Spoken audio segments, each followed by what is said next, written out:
Na primeira carta aos Coríntios, capítulo 3, o apóstolo Paulo ele vai tratar do estado carnal dos cristãos em Corinto.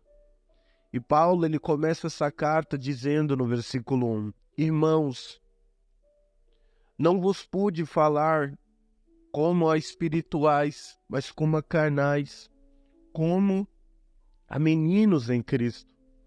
O apóstolo Paulo, ele começa essa carta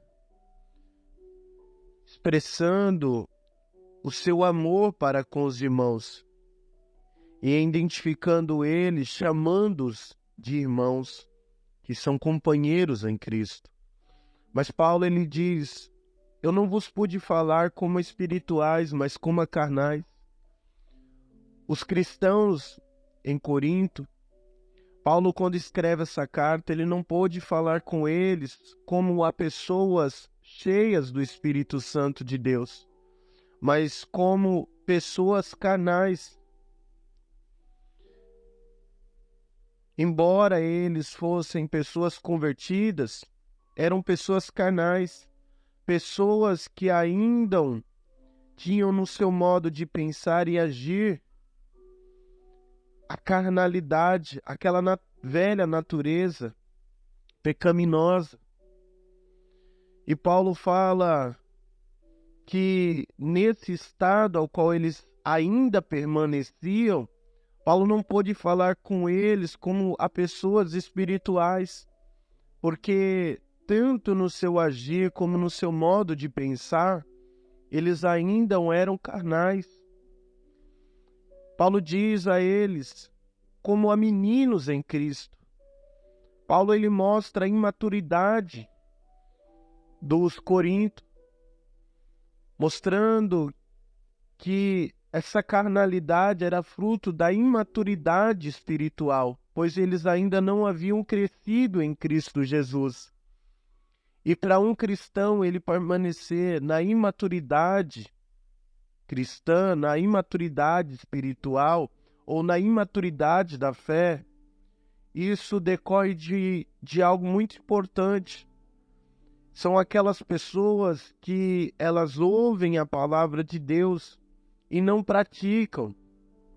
Essas pessoas, elas adquirem um tempo na caminhada cristã, porém o estado delas permanece o mesmo. É por isso que nós vemos pessoas que frequentam uma igreja, que ouvem a palavra de Deus 1 ano, 2 anos, 3 anos, 5 anos, 10 anos, 30 anos, 40 anos, mas que permanecem imaturas espiritualmente. Isso decorre porque elas ouvem a palavra de Deus, mas elas não praticam, elas não obedecem. E somente o ouvir não traz o crescimento espiritual. Traz o conhecimento teórico, mas não traz crescimento espiritual.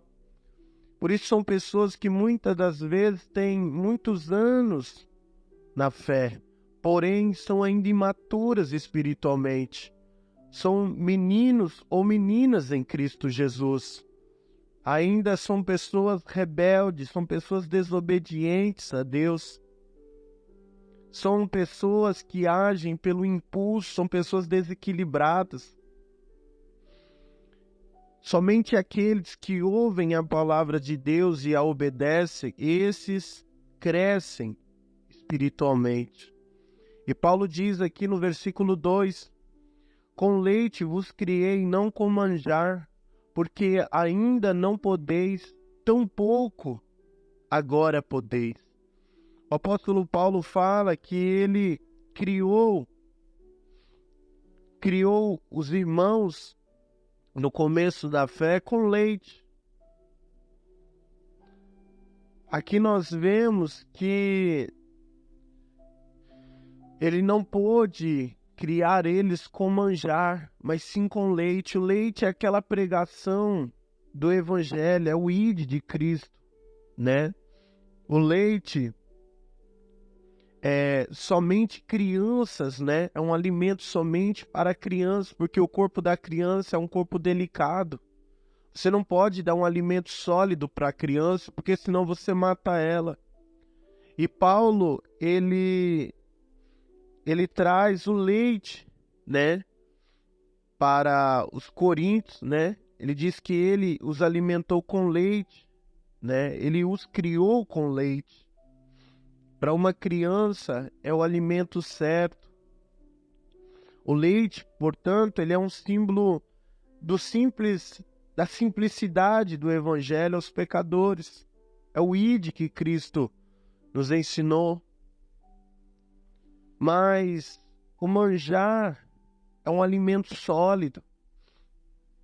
E Paulo fala que ele não pôde alimentar eles com manjar. O manjar, ele é as obrigações e os deveres da vida cristã. E Paulo não podia alimentar eles com esse alimento sólido. Paulo não podia trazer para eles expor a eles as obrigações e os deveres da vida cristã, porque ainda eles eram carnais, ainda eles eram imaturos espiritualmente. E quando você alimenta uma criança com um alimento sólido, ela morre, porque esse não é o alimento correto. E Paulo diz no versículo 3, porque ainda sois carnais. Paulo não podia alimentar eles com alimento sólido, porque eles ainda eram carnais. Os coríntios não tinham crescido. Em vez deles desenvolverem e crescerem na graça, na humildade, aqui nós vemos que eles ainda eram carnais. Eles, se em vez de se tornarem humildes, eles estavam orgulhosos de seus dons, das suas habilidades, em vez de viverem na unidade do Espírito. Nós vemos que na igreja de Corinto, por conta da carnalidade, da imaturidade espiritual, havia discórdia, dissensão. Eles estavam insensíveis ao pecado. Dentro da igreja, eles toleravam o pecado. Nós vemos que eles em vez de se gloriarem, né, em Cristo Jesus, nós vemos um partidarismo dentro da igreja, né? Nós vemos também que dentro da igreja de Corinto, nós vemos pessoas discutindo entre elas mesmas. Eles estavam usando mal a ceia do Senhor e alguns estavam negando a ressurreição, a doutrina da ressurreição. Então Paulo, ele fala que tudo isso era porque eles ainda eram carnais. Eles ainda estavam vivendo sob o controle da natureza carnal, em vez de serem governados pelo Espírito Santo de Deus. Eles eram dominados por essa natureza carnal, que é inclinada ao pecado. E Paulo, ele vai nos mostrar aqui a respeito, a partir do versículo 3, Paulo vai nos mostrar uma lista de várias características do estado carnal. E ele vai mostrar aqui os pecados que estavam acontecendo na igreja de Corinto. E ele diz aqui no versículo 3, porque ainda sois carnais, acaso, havendo entre vós inveja? Dentro da igreja de Corinto, haviam vários problemas, né? E um dos primeiros problemas das divisões era a inveja. A inveja é aquele espírito que faz uma pessoa humilhar a outra a fim de exaltar a si mesmo. O invejoso, ele se recusa a reconhecer os talentos ou os dons dos outros. Mas antes ele se vangloria, ele se exalta nas suas próprias habilidades, seus próprios dons. O invejoso é aquele que nutre a cobiça dentro do seu coração. O invejoso, ele quer ser o outro, quer ter o que o outro tem. O invejoso, ele pratica esse pecado de natureza carnal e é uma das obras da carne. E Paulo, ele diz aqui no versículo 3 ainda, havendo entre vós inveja, contendas, a natureza, nesse contexto, ela é usada para sugerir a natureza de uma pessoa dominada pelo ódio, né? A inveja e a contenda, elas apontam para as rivalidades dentro da igreja, essa divergência entre os irmãos, né? E nós vemos que isso estava acontecendo dentro da igreja de irmãos, da igreja de Corinto. E Paulo, ele fala aqui também sobre as dissensões, né? Que é o resultado da inveja, da contenda, né? Que é uma expressão aberta, né? Abertamente na igreja, que é a divisões, que é os grupos que foram formados, o partidarismo dentro da igreja de Corinto, né? Também conhecida como panelinhas que tem dentro das igrejas, fruto isso da carnalidade. E Paulo diz, não sois porventura carnais, e não andais segundo os homens.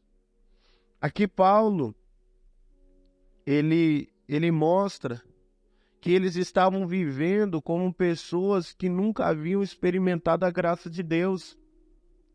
Eles estavam vivendo dentro da igreja como pessoas que um dia não ouviram a pregação do Evangelho.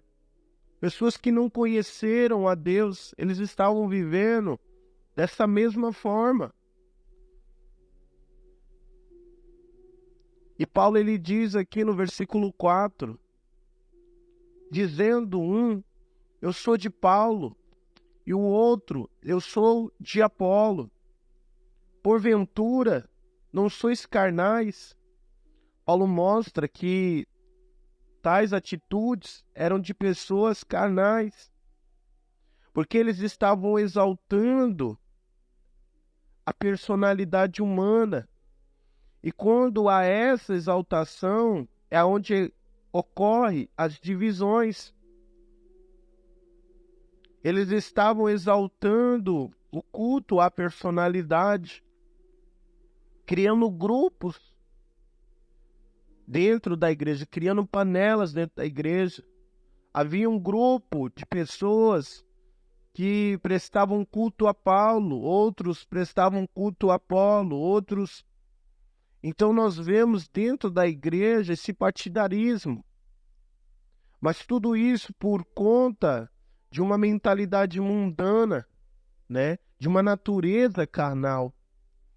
E aí Paulo, ele diz que tais atitudes eram de pessoas carnais, que estavam sob o controle de uma natureza carnal caída. E Paulo, ele vai dizer no versículo 5, pois quem é Paulo e quem é Apolo? Senão ministros, senão servos, por meio dos quais crestes e conforme o Senhor concedeu a cada um. Aqui Paulo, ele mostra que Deus, ele é a única fonte de bênção nos verdadeiros ministros. Pois os ministros, eles são servos. Servos de quem? Servos de Deus. Aqui Paulo, ele fala, quem é Paulo? Quem é Apolo? Eles são servos de Deus, aos quais Deus usou para que vocês cresçam, conforme o Senhor concedeu a cada um. E aí ele diz no versículo 6, eu plantei, Apolo regou, mas Deus deu o crescimento. Aqui Paulo, ele mostra que eles eram servos do Senhor. Eles deveriam ser os instrumentos e não objetos de fé. E aqui Paulo, ele vai nos mostrar a falsa lealdade que é reprovada diante de Deus, né? Aqui Paulo ele reprovou a falsa lealdade, a liderança humana, onde ele diz: eu plantei, Apolo regou, mas Deus deu o crescimento. Paulo, ele trouxe o fundamento, foi Paulo que fundou a igreja de Corinto. Ele havia fundado a igreja. Apolo era um pregador companheiro que sucedeu a Paulo como pastor em Corinto. Apolo alimentou e sustentou os cristãos com a pregação do evangelho. E quando Paulo fala plantei e regou, esses verbos estão no tempo verbal do passado. Quer dizer, Paulo ele havia plantado, Apolo havia regado. Mas essa palavra significa que, mas Deus deu o crescimento. Essa palavra deu indica uma ação contínua, ou um processo que está ocorrendo o tempo todo. Assim era Deus que estava dando o crescimento. Os homens, eles vêm e vão na obra de Deus. Cada um contribui conforme aquilo que Deus lhe concede, como servos de Deus, né? Uns plantam, outros regam, mas quem opera ao longo de todo o processo é o próprio Deus. É Ele que convence, é Ele que converte, é Ele que liberta, é Ele que sara, é Ele que dá continuidade na obra ao qual Ele começou. É por isso que a palavra de Deus ela diz que a obra que Deus começou, Ele é fiel para terminar ela. Quem começou a obra foi o próprio Deus. Talvez o homem tenha sido um instrumento na mão de Deus para pregar o evangelho, para levar as boas novas, para regar, né, para cuidar de vidas. Mas nesse processo, o dono da obra é o próprio Deus. Quem vai terminar essa obra é o próprio Deus. Quem vai convencer, converter, libertar, regenerar, quem vai glorificar é o próprio Deus. É Ele que faz toda essa obra. É Ele que dá o crescimento. E Paulo ele diz aqui no versículo 7, pelo que nem o que planta é alguma coisa, nem o que rega, mas Deus que dá o crescimento. Aqui Paulo ele mostra para nós que é Deus que produz o crescimento. Paulo e Apolo, eles eram servos, instrumentos da salvação oferecidas por Deus. Paulo e Apolo não queriam nenhuma devoção pessoal. Plantar e regar são atos necessários no processo do crescimento. Mas é Deus que dá o crescimento, é Deus que produz o fruto. Nem o que semeia, nem o que rega é alguma coisa. Eles não são nada. Independente dos talentos, independente das habilidades, das capacidades, Apolo e Paulo, eles não darão frutos a menos que Deus lhe dê o crescimento por meio da sua obra. Aqui Paulo está mostrando que é Deus que dá o crescimento. Não é através dos dons de Paulo, dos dons de Apolo, concedidos pela graça de Deus, que haverá o crescimento, não. Mas é Deus que dá o crescimento segundo a sua graça. É Ele que opera esse crescimento. Só Deus pode dar o crescimento. Só Ele pode converter. Só Ele pode trazer a maturidade espiritual. Só Ele pode trazer o crescimento espiritual na vida de uma pessoa. Somente Deus tem esse poder. E Paulo, ele vai dar continuidade aqui no versículo 8, dizendo: ora, o que plantam e o que regam são um. Não há divisão entre Paulo e Apolo. Eles são um. São um só em Cristo Jesus. E cada um receberá o seu galardão segundo o seu trabalho. Aqui mostra que só Deus ele pode recompensar aqueles que trabalham na sua obra. E aqui Paulo, ele traz a ideia, né? No versículo 8. Paulo e Apolo, eles eram unidos, né? Eles não se queixavam um do outro sobre o crédito, né? Pelo sucesso, ou sobre o número de seguidores que eles possuíam. Não, não, não. Isso não havia no coração deles, pois no coração deles havia unidade. Eles sabiam para quem eles estavam trabalhando e eles sabiam que seriam recompensados pelo Senhor e não pelas pessoas. E que esse trabalho seria recompensado pelo Senhor. Como diz, mas cada um receberá o seu galardão segundo o seu trabalho. Mas o galardão deles não é a lealdade humana, não vem dos homens. A recompensa deles não vem dos homens, mas vem do próprio Deus, do dono da vinha, do dono do edifício. A palavra galardão era usada primeiramente com relação aos salários pagos pelo trabalho prestado, mas passou a significar qualquer recompensa ou reconhecimento por serviços prestados ao reino de Deus. E essa palavra trabalho sugere um trabalho difícil, envolvendo fadiga e esforço intenso. Mas os tais que trabalham na obra do Senhor para o reino de Deus, esses serão recompensados pelo próprio Deus. E Paulo diz aqui no versículo 9, porque nós somos cooperadores de Deus, e vós lavoura e edifício de Deus. Aqui Paulo, ele mostra no versículo 9 que eles são cooperadores de Deus, que Deus os chamou, né? E eles são servos do Senhor e trabalham para Ele, né? E que esses cooperadores pertencem a Deus. Eles são ministros, são obreiros de Deus. E os cristãos são a lavoura ou a fazenda de Deus. Eles são o seu edifício. Aqui Paulo ele traz duas ideias, da lavoura e do edifício. A igreja ela representa uma lavoura onde os ministros de Deus eles estão semeando, regando, cuidando, aonde o próprio Deus ele está dando crescimento. Mas também são representados por um edifício, né? Por um edifício.